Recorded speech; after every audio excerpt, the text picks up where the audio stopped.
But welcome, everybody. Welcome to the launch of our Women in Business Speaker Series. I'm really happy to see you all here. In a few minutes, Angela Bagnell is going to introduce our speaker to us. And I'd also like to thank the Dean's Office here in the Business School for providing all the food and for supporting our event here today. That was really great. And also all the people on the committee, you'll get to meet some of them later, for all their work in getting us started and helping us get this together. I'm only going to say a few things now because I really like to get into Kathie's talk so that people can listen to her. But at the end of this afternoon's talk, I'm going to come back up and we're going to raffle off a couple of books that we have for a door prize for this, and then I'm going to give you some more information on some upcoming events that we have. So I'm going to do that at the end. So with no further ado, there you are. There's Angela. Okay. I thought she was sitting over there. Thanks so much. Thank you, Cheryl. Yep. Well, good evening. It's so terrific to see such a great turnout tonight. And I'm just curious, by a show of hands, how many of you are currently in the undergraduate program at Villanova? Great. So a pretty large portion of the audience. What about the grad school folks? So not as many. I know you guys have to head off to class at 6 o'clock tonight. And then what about alumni? I'll raise my hand for that piece. So certainly a good cross-section of the Villanova community, which is really what we're looking for at events like this. And I applaud all of you for being able to make it here this evening. We truly are privileged to have Kathie De Chirico here to speak with us about a topic that is so relevant: how to develop your own personal brand. Kathie is a member of the Villanova community. She's an alumni of the Executive MBA program, a member of the Dean's Advisory Council, and currently leading the charge to launch a women's executive leadership program at Villanova, which I think is really relevant today. Women still make 77% of what a man does, and less than 5% of Fortune 500 CEOs are women. So while we've made strides in the workplace, there certainly still is quite a big gap that exists.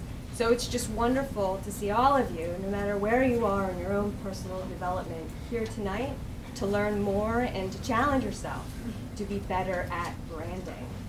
Kathie is an executive with experience in the fashion industry, deep experience in retail, marketing, business development, as well as brand licensing. So this woman knows how to not only sell a product, but also how to package people. So she is a wonderful speaker, and I am just so excited to hear what she has to say on this topic.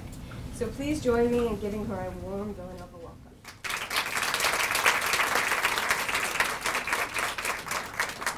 Well, as soon as Kathie shows up, I'll let her take over.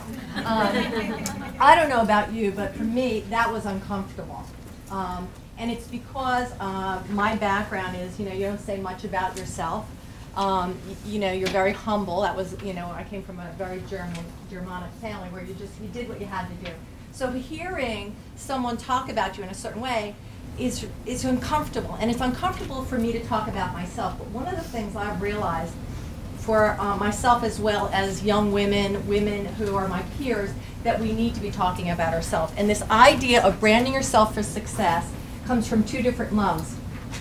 My first love is I love branding. I realize you can sell a product, you can sell a service, but it's all about the brand that really creates the package that makes things really valuable from a business point of view. The other point is, and Angela had really talked about it a little bit, is about women. We have one male guest here. I will not exclude him in this conversation. But women are particularly important to me because I know what I was up against during my entire career, and what I want to do is sort of pave the way based on my experiences and get other women to help pave the way so that we have all of your talents out there as you progress through your career. So this branding yourself for success is twofold. One, it's about branding, which I love, and then about helping other women as well. So what is a brand? All right, very simply. And you can ask questions in between. I'm going to try to keep it very, momentum going, but certainly if there's a key question, you don't know what I'm talking about, please go back and ask me. All right. So what is a brand? We all know the Nike brand. Nike, the name, Nike, the logo, and then Nike, the swoosh. Now, I bet you all of you could just tell me what their tagline is, too. Just do it. Perfect. So they have done a great job of branding themselves. So we know that a brand stands for personality besides all of those other elements as well. So why do we need to brand today? Any ideas? Why do we as people need to brand? Okay, let me tell you why. Okay. We are now in the age of individual people, right? Not of companies and less of teams than it ever was before. It is about the individual who takes on the project, who stands out in the crowd, no matter what you are doing, that is important. So understand that. That does not mean that you don't work against your team or without a team. It means that your function within that team is extremely important as well. So that individual, regardless of what age you're at, whether you're an undergraduate, you are a new graduate, or you're graduating in May, or you've been out of the workforce, all right, it is important to understand that branding is extremely important for yourself in order to be satisfied in your career. Regardless of your position, we even know that CEOs position themselves, and they actually have individuals within companies who work with them daily on their communication skills. I mean, I just came from Dow Jones about a year ago, and we all know that Rupert Murdoch, does everybody know Rupert Murdoch? Okay. He has people all around him all the time trying to hold him in so that he becomes, his brand doesn't get too tarnished with what he really wants to say sometimes. And regardless of the business, it's all about the brand. It doesn't matter what industry it is. It has no boundaries wrapped around that. So you're in charge of your own brand. You are in charge of how you portray yourself, and you are in charge of what you are going to become. Don't expect the guy sitting next to you to be the one who's going to be doing that work for you. It's all about you. And that's really, once again, like I said, it's an uncomfortable situation. At least it is for me. I'm being very open about it. Okay, so what has changed in the past, oh, I should have done the math. 42 years? Can that be? No. Is that 42 years? Oh my God. I have no idea what 1970 was like. Okay, so in 1970, the percentage of employees who were women was at 35%. We are now at 49%. Big leap in numbers, all right? Take a look at the number of college graduates who are women. 36% in 1970, we're now at 54%. Okay, we're over the edge in terms of that gender mix. Share of husbands whose wives' income top theirs, 4% to 23%. We'll talk a little bit about this after we're done with this, because this whole traditional family and infrastructure is changing dramatically, and it's something I want you to think about as you move forward. Contribution of wives' earnings to family income was at 27%, now at 36%. And this is the one I always look at. The number of Fortune 500 CEOs who are women was 0 back then, and there's 18 of them. So let me talk to you a little bit about being a celebrity in your own right. Okay, who's the guy on the left? Eli Manning, good. Giants fans, or are we? Yay! Yay. All right, so Eli Manning, and they're all free agents. And then you have J-Lo, who is a personality of her own right. She's done brand licensing. I've actually worked with some of the people who were involved in some of her licensing. They bring in $100,000 bottom line just on their fragrance license based on her free agency. So there's a revenue opportunity here. Maybe one of you will be a wonderful celebrity and we'll all want to get your autograph before you leave. Who knows? But why is this becoming a free agent environment? The reason basically is that with everything changing within the scope of the business models for businesses, what occurs is that everything is looked at as a per project basis.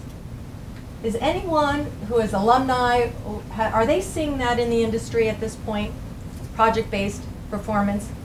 Yeah, absolutely. As a consultant especially, so you're brought in on a project basis, and it's very much your targeted initiatives from our clients. Right, right. Anyone else seeing it? Well, it's a very slow-moving model that is occurring in business, and that is they bring you in, they get the business up and running, and then they get rid of those that no longer are needed once the business is up and running. So you then are tied only to the project, not to the actual company. Get used to it. It's happening quickly. You don't necessarily see it, you just think it's about the attrition of jobs, but that really is the mindset. Let's get business up and running, and then once the business is up and running, what's the next group of functions that we have to bring in, all right? And business is moving very quickly, especially with the fact that we're now in a social media world as well. So what is really clear about you is that in this project basis, you have to decide what's your clearest strength, who you are, your value proposition, all right? How do you stand out? And what makes you different when you're on that team, all right? Just like a brand, this is no different than what people do when they go in and brand companies, brand products, brand people, etc. So what do you want to be remembered for? This goes back to branding yourself as knowing yourself better than anyone else will know you. Let me tell you a story. I was 16 years old, and I came back from high school, and I sat, go ahead, have a seat. I sat in the kitchen. My mother was cooking dinner. She worked 3 minutes from the house. I now work 2 hours from the house, so there's a big difference in terms of what we talk about in the commuting world. But I sat next to her, and I was crying. I was 16 and I'm crying. And she said, "What's the matter?" And I said, "I don't want to learn how to type." Back then, we had typing classes, and you had, I don't know why we had to take them, but we took them. And she said, "Well, Kathie, it's just a typing class." And I said, "I will never be a secretary. I will have a secretary." Now that sounds pretty arrogant, doesn't it? But quite honestly, I knew back then it was about me leading, not about me being a support system at that level. Now, you know, in hindsight, I know that the typing has done me well in terms of working on a computer, but certainly when you're going through that pain. But that was a comment that I can picture myself as though it was yesterday, saying, "I will not be a secretary." So once again, I knew myself, okay? And I had a dream. And my dream always was about being a leader in business. Always. I don't know why, I don't know where it came from, but it was very clear. I was the drum majorette of the high school band. I blew the whistle, I had the baton, 300 people followed me. I was the leader, okay? Here I am, I don't have 300 people following me now, but certainly in every company, I walk in and I make sure that I am able to lead. And the leadership component that I use is more about servant leadership, and that is, how do I get everyone to achieve what they have to give, their talents? So we all know Steve Jobs. Does anyone know how to say it? Steve Jobs. So he had a vision, and he was very clear about it.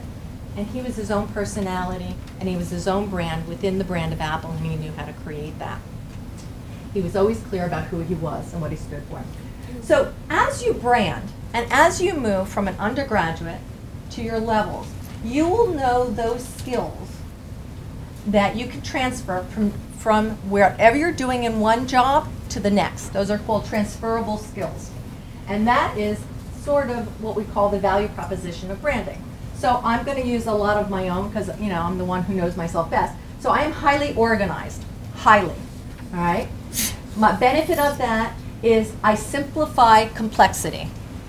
So when I go into a project, when I go into a company, or when someone says to me, "You are now going to launch a big brand," when I was at Wall Street Journal, I was launching brands, I was able to go in and amidst the company, who knew it, no one knew quite how to do it, I was able to take all of the functional pieces and put it together and simplify it.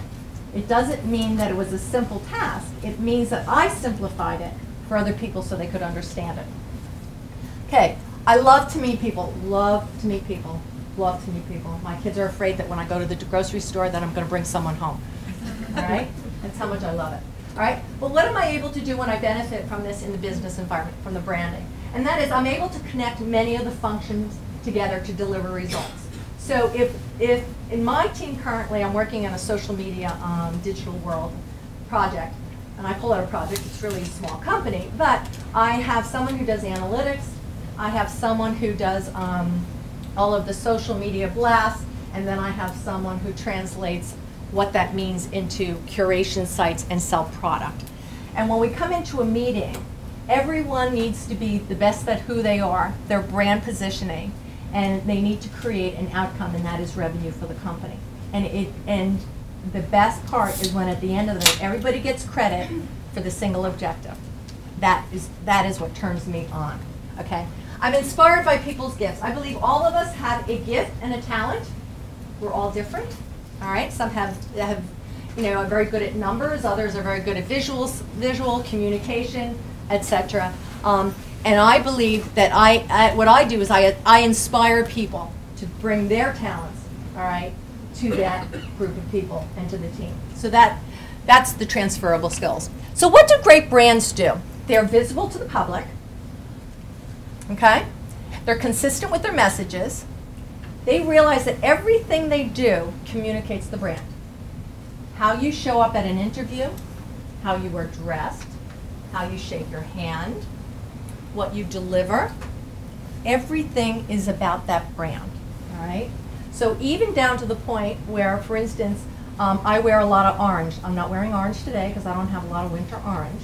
But in my handbag are orange accessories. So that is sort of my brand color. If you notice on the sheet, on the report card sheet, it's in orange.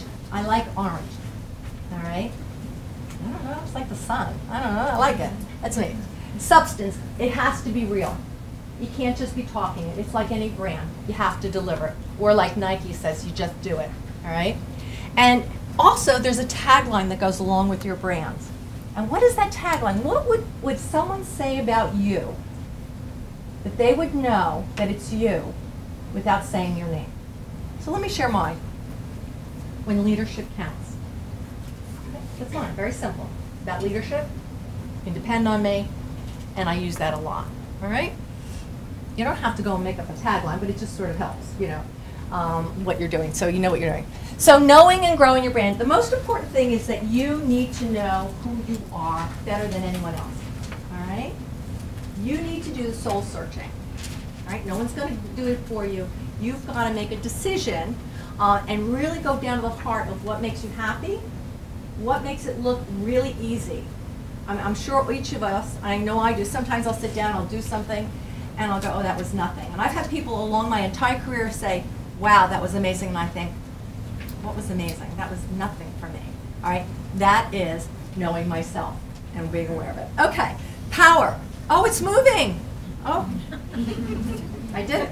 Okay, so we all have power, and this is really about understanding that it's power with and not power over. The power with that you exemplify to others and who you are, you will understand that there's a piece involved. And I know I'm talking very ethereal here, but you feel solid, you feel confident when you are in power with yourself, and then you bring that power of who you are, your authentic brand, to whatever you're doing.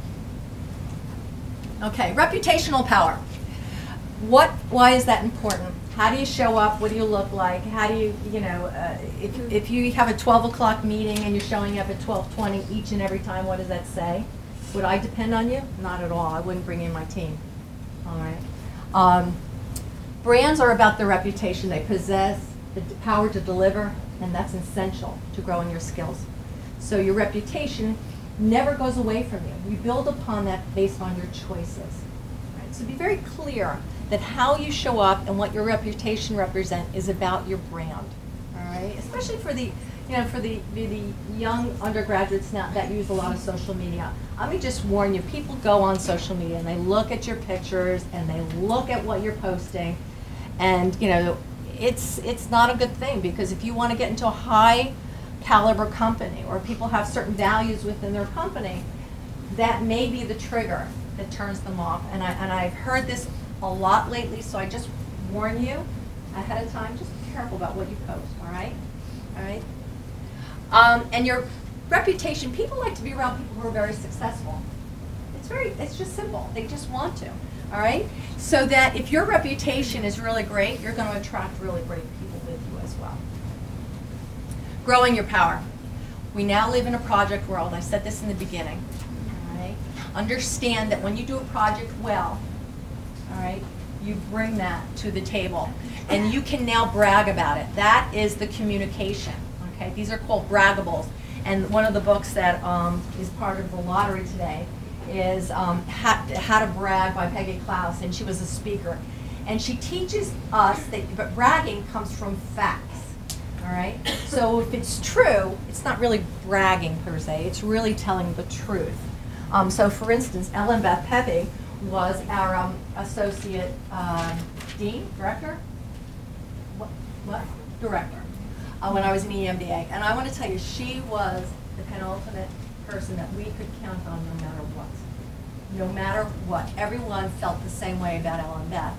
And I've got people shaking their heads, all right? Her reputation was so unbelievable that you could send an email in the middle of the day, all right, and you got an answer within 15 minutes. And the problem was solved, right? That's Ellen Beth's reputation, and that is why she's now working with Melinda Journal. So it's a braggable, that's a fact, all right? That's the way it is. Today you need to focus on those projects, and you need to know that you can fit that into your tangible outcomes. Understand what you can really talk about. Make those happen. Okay, so the career ladder. Years ago we used to go up the ladder, right? All right, guess what? Today it's not about going up the ladder.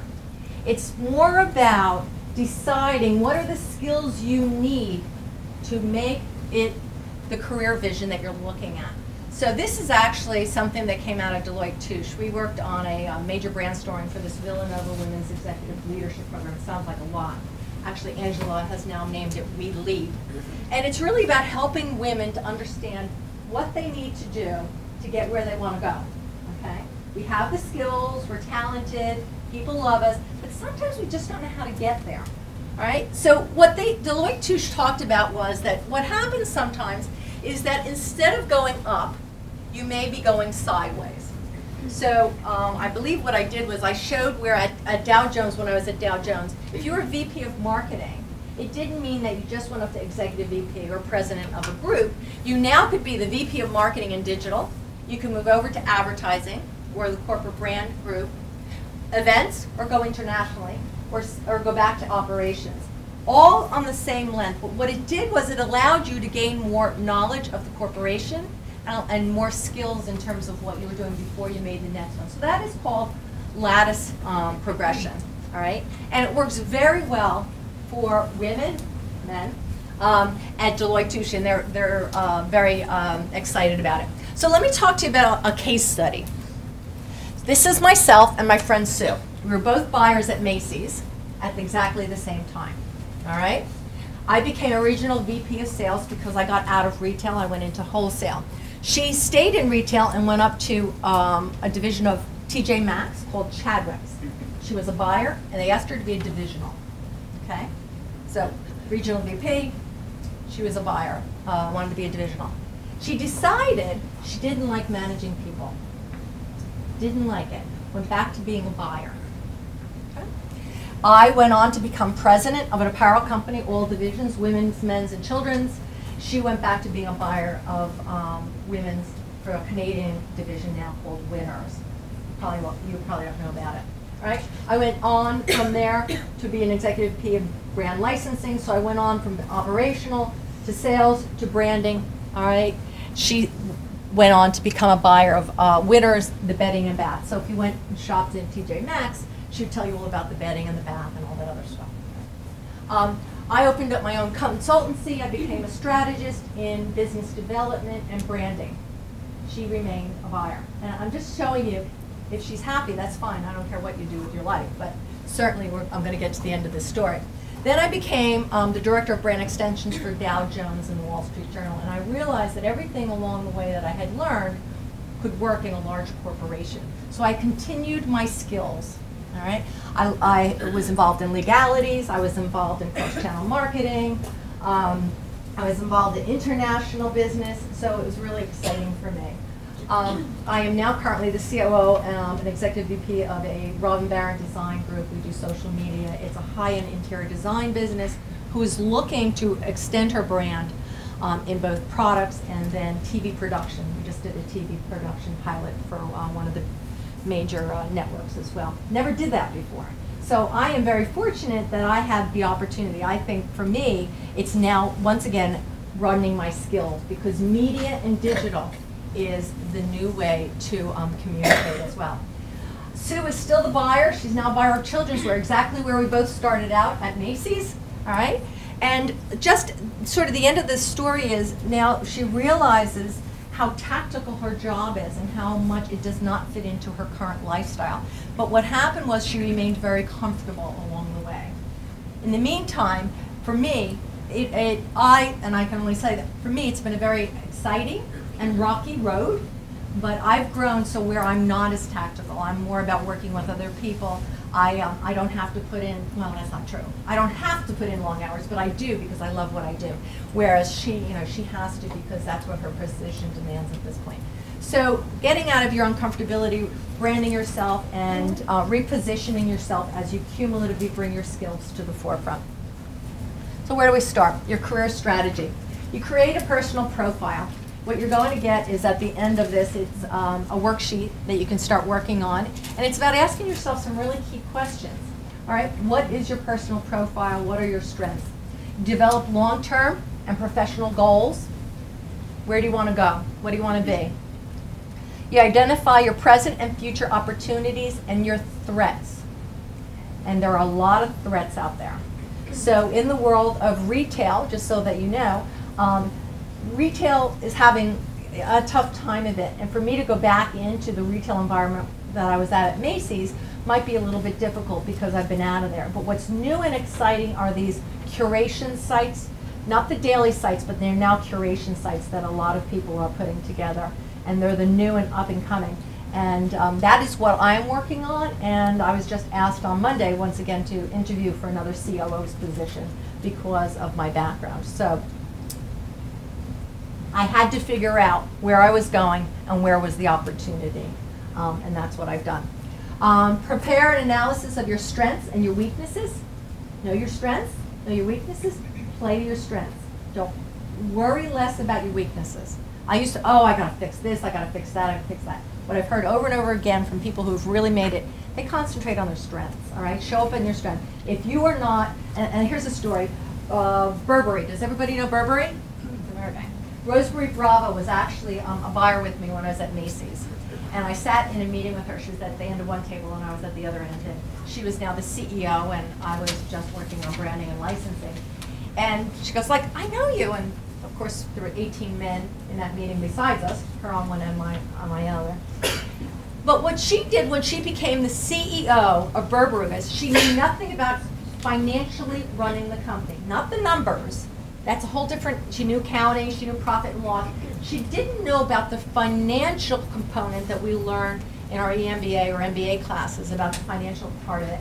And she spent one full week with someone behind closed doors teaching her. She became immersed so that she could become the best CEO she could bring to the table. She would not be the financial guru during her period of time, but what she would do is she would know enough about finances in order to not let Burberry go off track, and then she handed it over to Angela out of Liz Claiborne. So that is about know your weaknesses, know your strengths, and sort of shore them up where you need to have them. Test for consistency, monitor your progress. How are you doing? You know, if someone keeps saying, wow, you're doing a great job, wow, you've come a long way, something's going on. There's personal transformation that's happening, all right? If you keep slipping, ask someone you can trust. What's going on? How am I showing up to other people? Very, very important. Develop strategic choices. We all have a choice each and every day when we get up, what we want to do, who we want to be, all right? Make strategic choices, not tactical choices. And you realize when you get to a certain point in your career that you make tactical choices for the short run. That's what tactics really are. What you want to do is, even though you may have to make a tactical choice, understand how that fits into the long-term strategy of where you're going. Does it fit in? All right? Don't become, go out and start, becoming an entertainment artist if you want to be a CEO of a company. All right, in the middle of your career. That may not gel. You can do that as a side hobby, but if you decide that you're going to do that full time, people are going to say, what the heck is going on here? Okay, so the difference between enjoying yourself on a tactical level versus a strategic level. Develop contingency plans. Things change all the time. We see it. 2008 has set a lot of people's careers in a tailspin. People are still sort of not knowing what the heck happened. So you have to have the confidence to understand that you have to have other plans. Make your decisions. Don't be afraid to make a decision. Don't be afraid. Just make the decision. Bounce it off of someone who you may trust, and then go forward. Okay.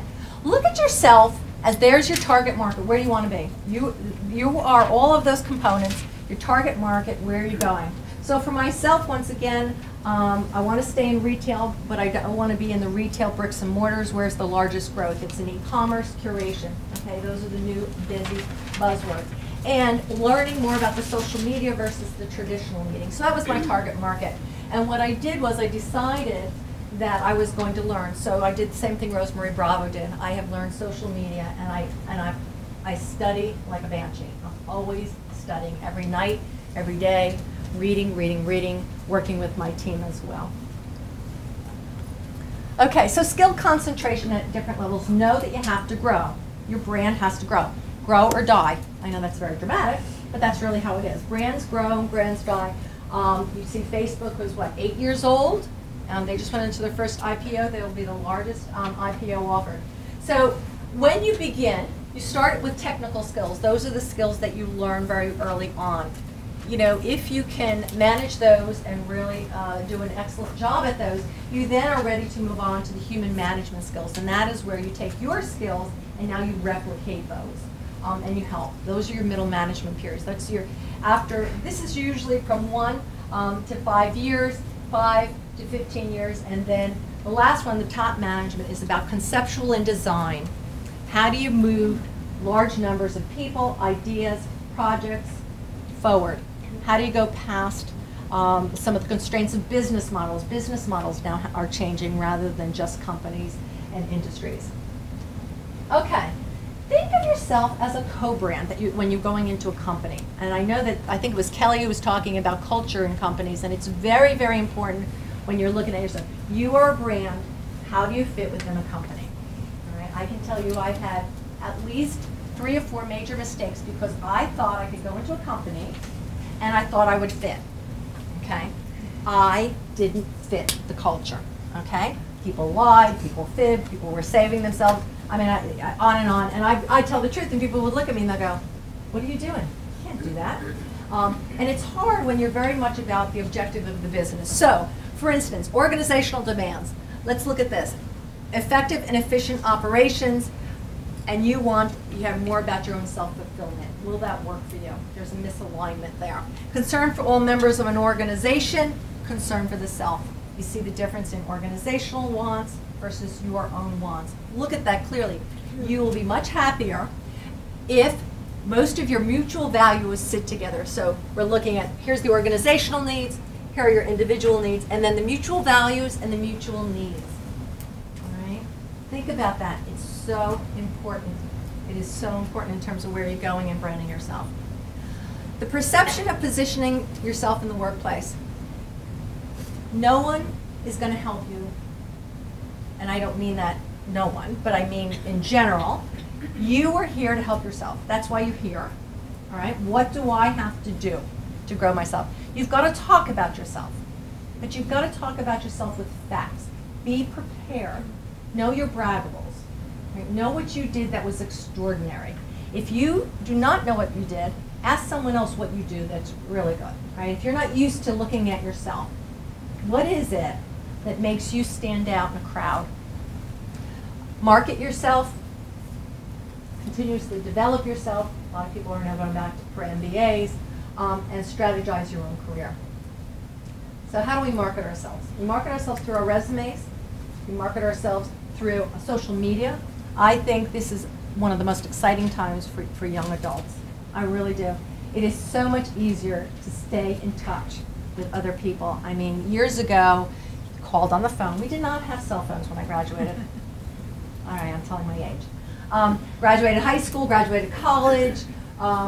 Faxes were just coming in 24 years old, 24 years ago, and I know that because I had a fight with my brother who thought I was a techie 24 years ago when I told him to buy a fax machine. Who do you hang out with? Who are your community groups? All right, that's how you market yourself. Get in the middle of a project. I work on a mission for Guatemala with the diocese, and I sit amongst major men in many different industries, and women, a couple women, mostly men though. And you become recognized for what you're doing and who you are. It's an important part of marketing, all right? Showing up, special project committees like Angela and I are now doing for the Villanova Women's Program, right? Watch what you put on Facebook. Watch what you put on Twitter. If you're tweeting, I'm tweeting now. Blogging. Blogging is something that people are talking a lot about, and that is about talking about what interests you, right? And if people will follow you. I know that there's a lot of young women and men out there who they blog, and all of a sudden got corporations calling them and they want them in their corporation. I wish I had the example. I did not do my homework on that one. And then speaking engagements. Don't be afraid to speak. You know, if someone asks you to come speak on something you love, all right, do it, practice it. I decided 9 years ago I was going to speak, all right? And I just made a commitment. I had to be part of who I was. And it makes a difference. I meet a lot of wonderful people, a lot of people that I can help, which really excites me as well. Networking, so important. Number one thing that you should be doing, all right? On the report card, I asked how many people network at least once a month.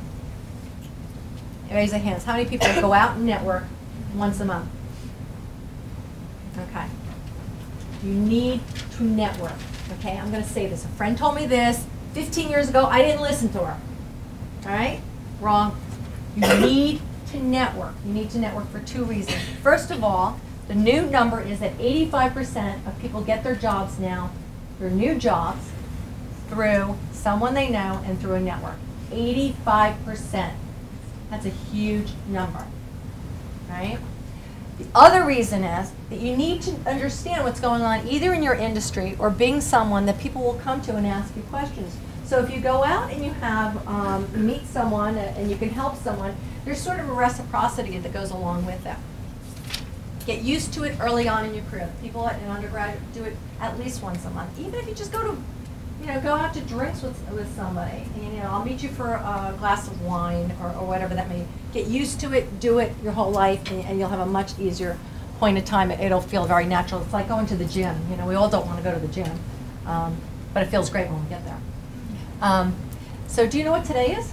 Groundhog's Day. So here's the key question. Are you going to put your head back in, or are you going to start branding yourself today? That's it. Okay, questions?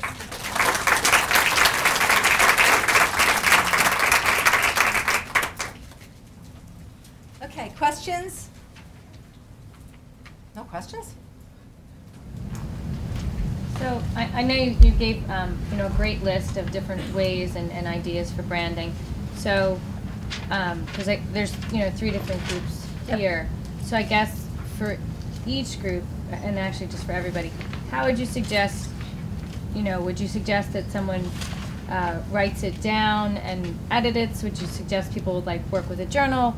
How would you suggest people start the process? So I think you gave a great layout for it, but how would you suggest somebody kind of? So the worksheets that we're going to hand out at the end, that's the first way. And definitely what I believe you need to do is actually create a brand book, a journal book of yourself as well. And ask key branding questions. Who am I? What do I really stand for? What are my connections? Where do I want to go? What's my vision? Every brand has a vision and a mission. The vision is where you're going. The mission is how you're going to get there. All right? So I want to be a leader in business. All right? And how am I going to do that? I'm going to make sure I help everybody I can along my way. That's my mission, to help everybody I can. So I would definitely, I still do it. I'm still second guessing, I'm still looking at myself. I do it and I refine it and I refine it. So I would start there. I'd start with that. We will also, I know I have 2 or 3 lessons that I worked on with a couple people, and I'm happy to share them if you want to give your names or your emails, and I'm happy to work with the group as well. Okay? Other questions? I have a question. I agree with everything you say, but I'm a financial planner and I'm so busy that it's just incredible. I mean, it's a bad excuse. But have you ever used a marketing person, hired a marketing person for your company? Well, you're a marketing person, but do you know of anybody would you recommend that? Yes. It's just like any business, especially financial planners. What happens is you're so hard working on the business that you're not working for the business. Do you know what I'm saying? Yeah, it's like your own company, but you don't have enough time to That's right. That's right. So if you do not, the best part is to find someone who either coaches you through it. You can get a coach, a professional coach, or someone who professionally markets within the financial world. and they can take a look at what you're doing. And they can help you create all of the symbols and the personality that will help you. I definitely recommend it, very much so, if you're serious about your business. Absolutely. Absolutely. Coaches also, here's the other great thing. We had coaches in the EMBA, and what they do is, if you get a great coach, and I've had coaches all along the way of my career, and there's times when you just need it, all right? It's just like, you know, if you're part of a, you know, one of the personalities that we talked about, Eli Manning, and J-Lo, you sometimes get stuck, all right? You're swinging at the ball the same way, and you're not hitting the ball. So you need a coach to help you see the ball. Where's the ball and how are you going to hit that ball, all right? So don't be afraid. It's not an excuse. I actually, my son is an aspiring actor. I once said another term for him and he got upset. But I actually gave him a coach, a life coach, and he was like, oh, I'm too young to have a life coach. But he realized afterwards that it really helped him get past some of his perceptions. Let me tell you another quick story. I had dinner with the CEO of TD Bank Financial out of Canada 2 or 3 weeks ago. And he came into New York for this Villanova women's program. And I asked him why he came in to do this program with us. Right? This is a man who is pretty successful. And he said, you know, I never thought there was a problem until I had 2 daughters. He said, now my 2 daughters are having problems going into the industries and getting into positions because of their sex. And that's because one of them, one he was talking about, wants to be an NFL sports management person, you know, executive. So he said, I said, but Tom, you look how, yeah, look who you are. You must know people all over the place. And he said, my daughter said to me, I don't want your help. Okay. So how many of us think that we shouldn't get help? That the perception is if we're going to make it, we're going to make it on our own. We don't need mom's help, dad's help, the woman next door. We don't need our professor. We don't need LMS help. Guess what? Get rid of the perception. It's wrong. Most successful people get help all along the way. Get rid of it. Half of our problem is what we put into our mind that is right or wrong. All right? So he went home and he spoke to his daughter. And I think he's now helping his daughter. But certainly the point is that she said, I don't want you to help me. And he had major contacts. All right? 85% networking. Remember what we talked about? 85% people can now get placed by networking. All right? Perception. Perception. Okay. More questions? Back again. Sorry. I'll get back over here. Just a quick follow-up to that, Yeah. just because I think the connections are great and all. I just would want to say, especially to the younger audience, that you have to do the work. Like, you can't expect the people to just, that's the thing, is that they're, I appreciate what his daughter said in saying she didn't want help, because at least part of that said, I want to do it myself. And Yeah. that's the only aspect, because I do know a number of people who don't do the work and just expect it to come. I agree with you. I mean, that's what a brand does, isn't it? It's about the reputation, what you deliver as well. So there are times when you do the work and you're having a problem. You can't get to a certain point. But you're right. You also have to do the work. You have to network yourself. You have to learn it. Because you know what? You're going to get at a certain point and you're going to want to help. Hopefully you want to help other people. I don't know. I guess I look at everybody like me and I think you want to help other people. But yeah, you have to do the work. You have to do the work. My question is a resume question. Sure. I think, because I'm older, I think people can tell how old you are by how you organize your resume. Yeah. And do you have suggestions on how to make a functional resume? Because I'm actually in nursing and not in business, but different aspect that, how do you make yourself stand out when you're kind of like a homogenous group, but you want to be... You want to stand out. So one of the things I would suggest is get someone professionally to help you with that. There are some new techniques that they use in resume, and I actually, when I left Dow Jones, and the worst thing, I hate to write. I do not like to write for myself. I can write out for business. I can do all these other things. I'm really excited about helping other people. I look at myself and I go, oh, boring. So I got someone professionally to help me, and what they did was on the top of my resume, and I don't think I have it with me, but certainly if you give me your card, I can send it. There's a little quote that came from someone who worked with me that talked about how great a leader I was. And I really liked it because it was so different than any of the other resumes. and I've gotten several compliments. So you may want to talk to someone in terms of looking at some of those new ways to be a little bit more creative and point that out. Yeah. And there's a lot of software programs now that have resumes that are different. So Mac, I don't know if you have a Mac or you don't have a Mac, if you find Mac is very interesting layouts as well. Any other questions? Janet, you want to ask a question? Sure, I'll ask you a question. I went to the MBA program. I wasn't working at the time. Family issues. Started in 2007. 2008, the economy tanked. 2009, I graduated. Family issues are all taken care of. I started trying to get back into the workforce. Well, you haven't been in the workforce for 2 years now, so that's holding you back.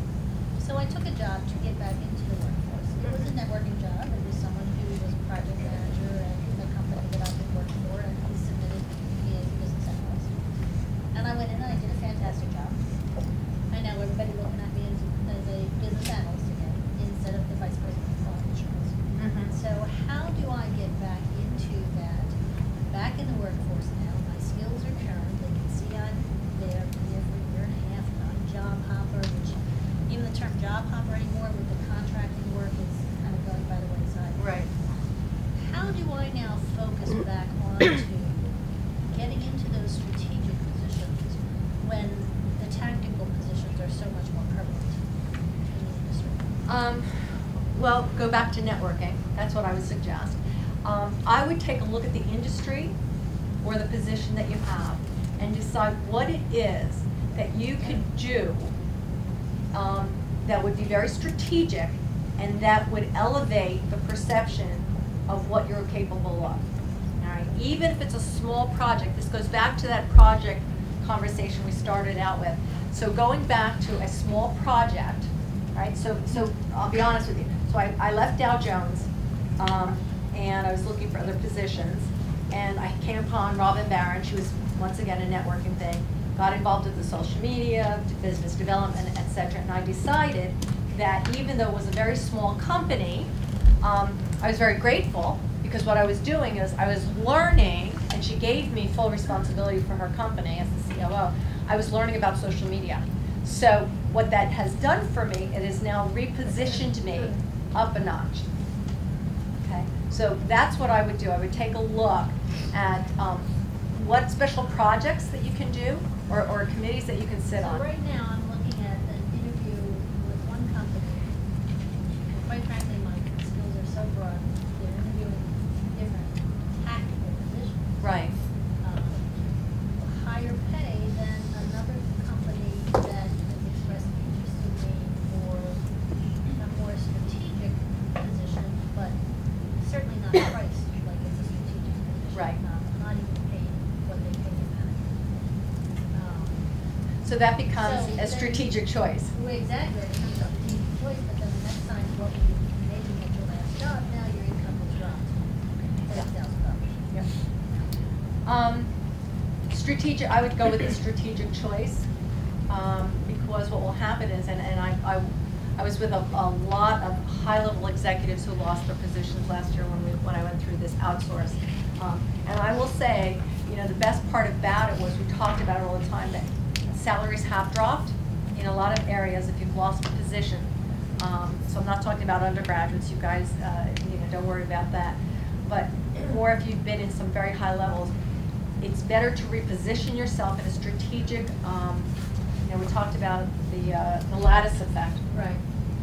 Go into that type of a choice if you can make, you know, ends meet at home. Yeah, so if that's not an issue, It's more an ego. get rid of the ego.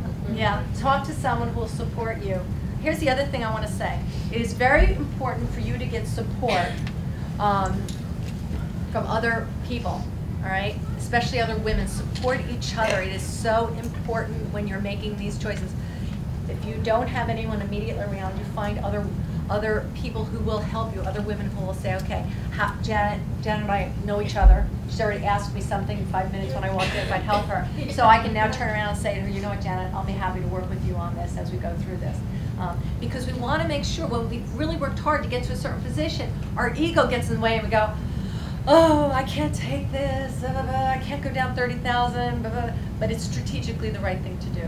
So, And I just want to make a strategic comment to the undergraduates here, and even the graduates. I can say the 30,000 drop doesn't matter, because my husband and I have been very well below our means. We have felt nothing, no compulsion whatsoever to keep up with the Joneses and buy the big house and all that other stuff. So we're now at a financial freedom perspective where we can say, yeah, I can take a 30,000 drop in salary, and I'm not going to lose my house. right. Okay, so just keep that in mind as you're going forward. Yeah. It's nice to have a big house, but So you're still being a good steward to your family obligation.